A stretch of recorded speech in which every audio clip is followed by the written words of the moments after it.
ready for this? It's showtime. Lights, fans, action. Oh yeah, we've got action. Faster, tougher, more ferocious. There's nothing like league. This is the Betfred Super League.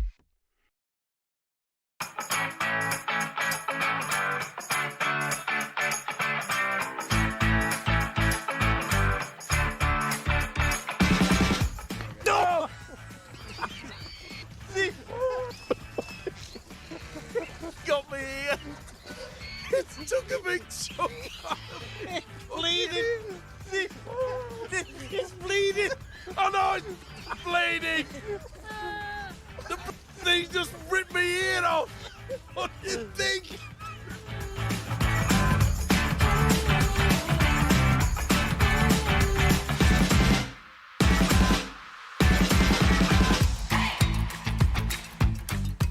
Another week and another edition of Eddie and Stevo, the podcast. Arguably the best 30 minutes or so of rugby league chat knocking around. As we do what we did for 30 years on Sky. Talk about the game we all love. Thanks to Betfred for their ongoing support. Thank you for joining us again. Well, the Betfred Challenge Cup took centre stage last weekend, and we'll talk about the major talking points shortly. But first, I'm afraid some really sad news to report. The one and only Doug Laughton passed away at the weekend. A great guy, wonderful player and coach in his day. So, Stevo, another rugby league icon leaves us. I'm afraid we're getting to that point, aren't we, Eddie? But to me, Doug Laughton, what a great coach, what a great player, and will always be, in my mind, a legend of our game. And rest in peace, my good man. Indeed so. A pal of mine actually texted me on Sunday afternoon, Paul McGarry, to give me the sad news. He's a big Widnes fan himself. He said he was absolutely devastated. And this is what he said about him. As a player, he was quicksilver and had a fantastic rugby brain. As a coach, he was unique and emptied Welsh Rugby Union that changed the game across the globe and started the professional status in the Union game. He's referring, of course, to the signing of some of the great Welsh players, none other, of course, than Jonathan Davis. You would have known him well, Stevo, because he was a member of the 70 Ashes winning side that toured Australia, wasn't he? Yes, and he was a great character, Eddie. He wasn't one of these people that sort of like kept himself in the background. He was so confident, not just as a player, but as a coach. And as you've just mentioned, is the fact that he scared the rugby union into saying, listen, we'll do something, because there's one guy who's taking all our star players. I mean, you talk about Jonathan Davis, Martin O'Fire. Here is a man that convinced them to turn from rugby union to the greatest game of all, rugby league. Now, to have that as an extra character in regards to his playing days, to me, is one of the most favourite players, one of the most favourite coaches that the rugby league has ever seen. Yeah, and his team of all-stars back then, they won back-to-back championships, as well as knockout honours all over the place. And unforgettably, that World Club Challenge against Canberra at Old Trafford, where Jonathan Davis scored that spectacular try in the corner. I mean, Widnes then in those days, they were kings of the hill, weren't they? They were as well. And they were a side that all other clubs said, oh, dearie me, we've got to travel to Widnes. That compact ground and the crowd. And I tell you what, you knew when they didn't like you. Very much so. They let you know that was absolutely true. And he got the likes of John Devereux, Martin O'Fire, as you say, Jonathan Davis, Alan Tate. I mean, Davis probably his most famous signing of all time. The story of him going down to South Wales, I think Jim Mills was in the car as well, and persuading Jonathan Davis to turn it all in as a national hero in Wales and come up north to Widnes. One of the great, great stories of rugby league folklore. Yeah, and let's face it, if you've got Jim Mills with you, you'd sign on the dot straight away, wouldn't you? Say, you would. You wouldn't argue with Jim, that's for sure. I've got my mate Jim Mills, and they'd look at him and said, "Where's your pen?" Absolutely. Because right. a lot of people don't realise that Jim Mills, after his playing career, was extremely influential in ensuring that Widnes became a great side. Yes, the Cup Kings, once upon a time. I mean, look where they are now. But hey, Stevo, it was Challenge Cup weekend, of course, last weekend. And how close did Dougie's old club Widnes push Warrington up for a place in the quarterfinals? What a tribute to him it would have been had they succeeded. Yeah, and it's lovely to think we can talk about having a tribute to a former great player, great coach, as we've already mentioned. But the one thing that has disappointed me, Eddie, is that the crowds, the attendances are very, very low. You're not wrong. Poor crowds. Not one of the 8 games attracted a 10,000 audience. Widnes, they did get 7,000, though. That's their best for a long while to take on Warrington. Catalan and Hull KR, they've not given any crowd yet. 3,000 at Huddersfield, Stevo. 4,007 at Lee. Just 7,006 at St Helens and Leeds. 3,000 at Salford. Wigan, top of the bill, 9,200. Has the public lost interest in the Challenge Cup? I think they have, Eddie, because, look, I hate to say it, but it is some concern. The BBC, they don't do us any favours, Eddie.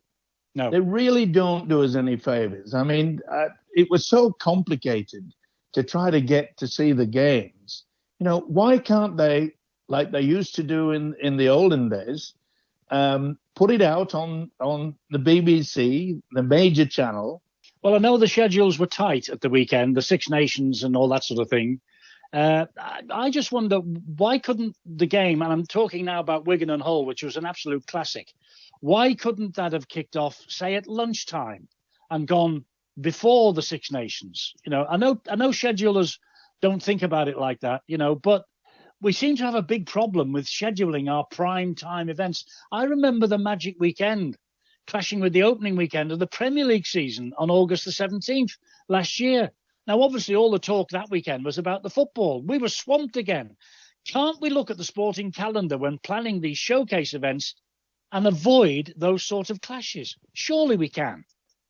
Well, listen, we've got a few confusing things happening at the top of the head, the people who are running the game. But we seem to shoot ourselves in the foot so many times. We seem to lack the confidence. And yet again, and I'll say it again, have we heard anything that's positive in regards to the claim from Australia? Landy has said, let us help you. Let us help you get into a better position, especially financially. And yet we've heard nothing. Well, I've spoken to one director of one club, Stevo, only just today, and he seems to think that this NRL Super League link-up is taking pace, is gathering momentum, and it might well happen. That word might irritates me all the time. Same things with, we get rumours. Sometimes they do come true. Other times it's just, pie in the sky. But we've got to ensure that our game is backed financially. And whether we like it or not, in the UK, we are not getting that finance that we need to be just as successful as what they are in the NRL in Australia. Well, look, we'll come back, I'm sure, to the politics of the game before we finish today. But let's look at what happened on the field at the weekend. And the big result came at Wigan on Saturday. Holders Wigan out of the cup at the hands of Hull, 22-26. My mind went back all the time to 1985 and memories of that classic final at Wembley, but this time the roles were reversed. Hull, 22-6 down at half-time, Stevo, but a second half to savour, 24 unanswered points. And this Lewis Martin, what a player he is, this young man. A hat-trick of tries. And his try in the corner when he turned the great Bevan French inside out and beat him for pace to the corner, the feature of the match. At half time, I thought, well, close the door, go to bed, don't worry about it.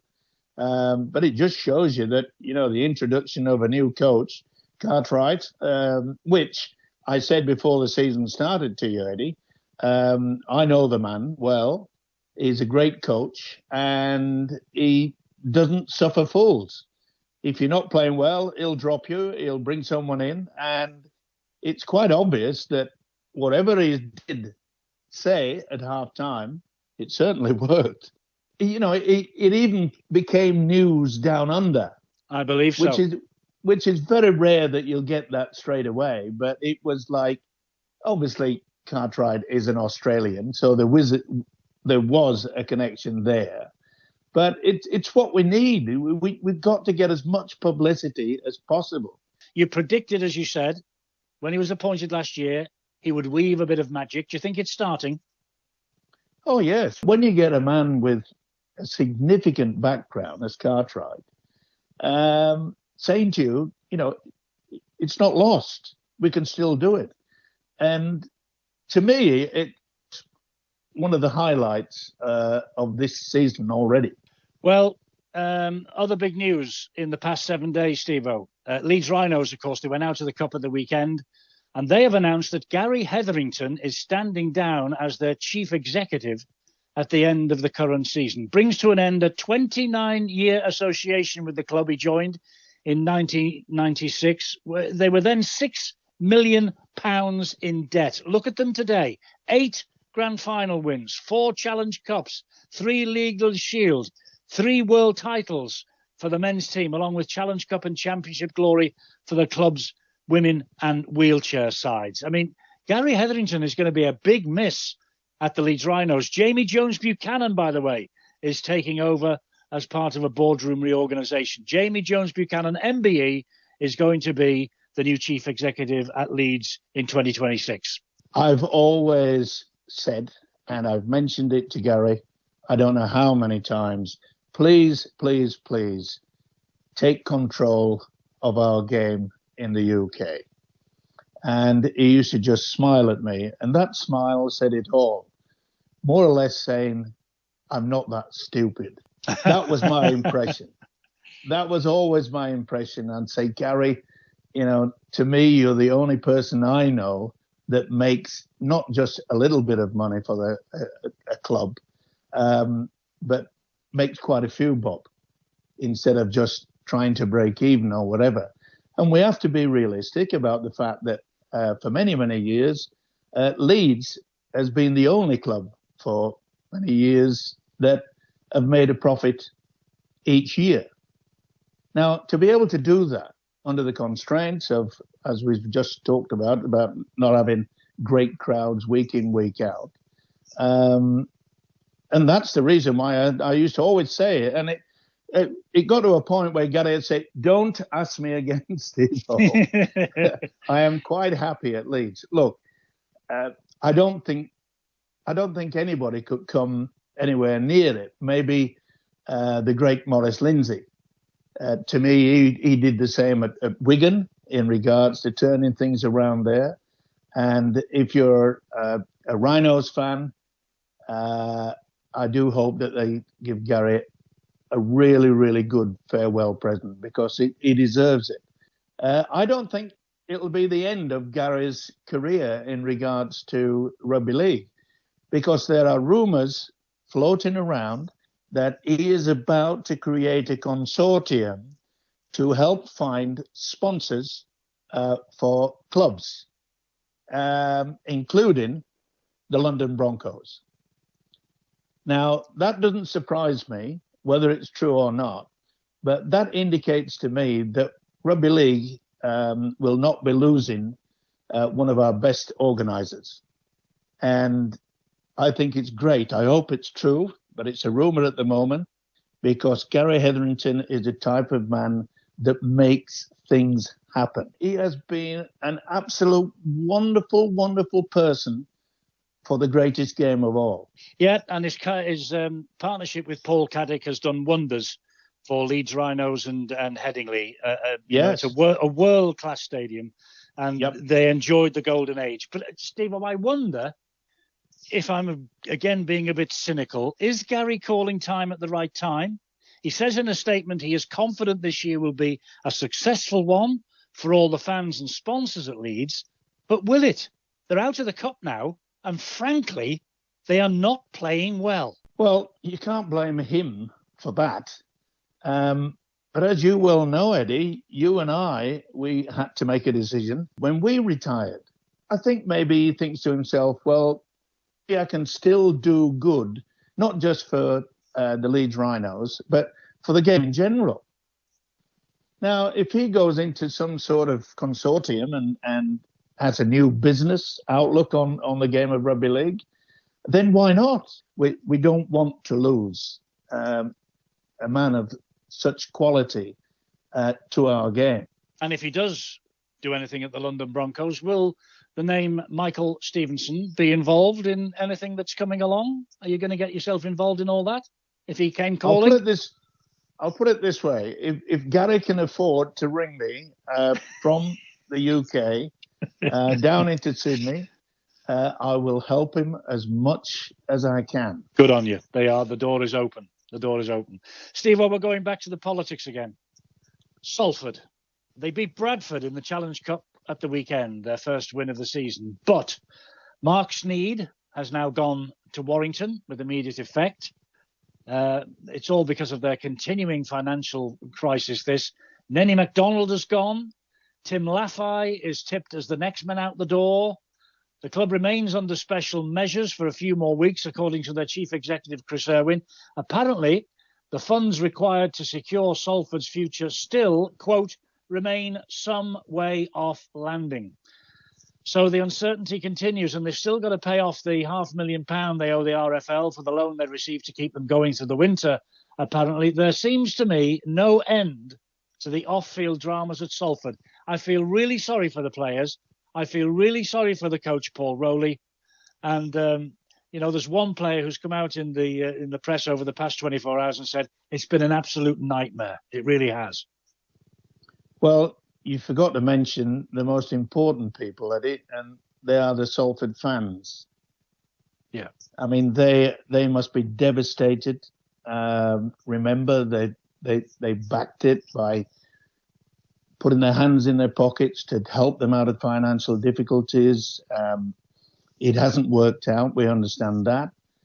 We keep banging on about the fact that why wasn't all this sorted out when it came available that this particular company was going to back the Salford side, and yet the money has not arrived. I mean, when you get we've got 3 at the top at the RFL who have resigned immediately, then all the fans think, well, something must be wrong here. We just seem to keep rumbling on with our fingers crossed, toes crossed, in the hope that something goes right. We're in a mess. We're all scratching our heads. You are. Yeah, well, we do. It's but you can't blame the players. They're not being paid. They'll try their best, but the best at the moment is not good enough. No, the Salford wages were paid eventually in March. They hope, H-O-P-E, hope the money will land in time for April. It is a mess. Nigel Wood, we hinted last week, he has now been confirmed as the interim chair, so he's going back to the RFL. What a job. What a job he's got on. And, I know for a fact not all the clubs are totally happy about his appointment, but let's wait and see. He's penned an article in the trade press this week, very positive. He's pledged that he's going to work tirelessly to restore rugby league's fortunes. And let's not forget that the combination of both him and Gary Hetherington were the people behind trying to sort this mess out. Maybe that's another opportunity for Gary Hetherington to be looking down the track by leaving at the end of this season, leading the Leeds Rhinos. Maybe the question that I've been asking Gary for years and years and years may come to fruition. Maybe he is getting involved with running the game rather than just running a club. Well, let's see. It would be fantastic if he does get involved at the very top level. Back to the playing, Stevo, in the Cup. Hull KR disposing of Oldham with very little problem, 40 points to nil. News from Rovers camp, by the way. Arthur Morg has signed from the Catalan Dragons a 3.5-year deal. He's there now, Rovers having paid a transfer fee. Niall Eccles has gone to Huddersfield as a result. I wonder what the Catalan are going to do about the replacement for Morg. Sam Tompkins returned in the Cup tie. I suppose they'll be hoping now he stays injury-free. Well, we all do. We know the quality of Sam, and he's the sort of player that any club would love to have if he can get over the injuries. And that's the biggest problem, you know, when you stop starting a career. And I've got to say to myself, you know, well done, Sam, because he's obviously helping the club out. He made a great impact when he went down to the south of France. And I'm just hoping that he can do that as well. But, you know, Eddie, you can't help and stop young players wanting to go to a club that are winning trophies. And you just say to yourself, that's the way of the world at the moment. And if one club has got more money than the other, they'll entice them away. I mean, we down under in Australia, I mean, everyone's sort of like gobsmacked at that some person has signed a 10-year deal at 1.4 million a season. Okay, that's in dollars, so yeah, half that. But £700,000 a season. Not surprisingly, a lot of former players are saying, "Oh, it's disgusting." I bet there's one. I bet there's one in the Northern Beaches saying exactly that, isn't there? I can hear you shouting that now. Listen. I'm quite happy with what all the players get, and for those people who don't really understand how difficult it is to play rugby league at the top, and they deserve every penny. They do. I'm not one of these guys who are jealous about he's got this, he's got that, because they fully deserve it. When you watch a great game of rugby league, you just sit back and think, yeah, I don't know how many dollars he's earning, but he certainly deserves it. And they do. Worth every penny, yes, if they're playing well, you're right. Other Cup results, by the way, Stevo, before we leave this. The Dragons, they beat Featherstone easily in Perpignan. Wins 2 for Wakefield and for Lee, which meant the Super League dominated the quarter-final draw. Here it is. A real cracker in Hull. Hull against Hull KR. Warrington will take on St Helens. Wakefield, a home tie against the 2023 winners, Lee. And as we said before, Catalan will face Salford in the south of France. It's wide open, isn't it? The race to Wembley this year, wide open. Yeah, it sure is. It's all those ties. You can't really look at it and say, well, they're odds on to win. And they're not. I mean, Warrington struggled somewhat, but the home tie against Saints, they're capable of doing anything. Salford perhaps will be thinking it's going to be difficult down in Catalan. But Wakefield have stunned quite a few people this year, and they're thinking, but it's not often you get the spivs, Eddie, that sell the tickets twice, 3 times, etc. But I reckon Hull versus Hull KR, I think the spivs will be trying to buy as many tickets as they can to make a small fortune. Well, that should be a full house. You're right. We were talking earlier about the disappointing crowds. That derby for place in the semi-finals, the first cup meeting since 1986, only the second time they've met in the cup. Hull KR beating the Black and Whites at Wembley 10-5 in 1980. That, Stevo, will be played in front of an absolutely full house, as you say. There won't be a ticket to be had. They are buzzing up there. I was going to say Humberside, but I get in trouble when I say they're on Humberside. In East Yorkshire, they are buzzing in the city of Kingston upon Hull. People will be wanting to get a ticket for that by hook and by crook. It's just when it came out, I just thought to myself, this is going to be something very special indeed.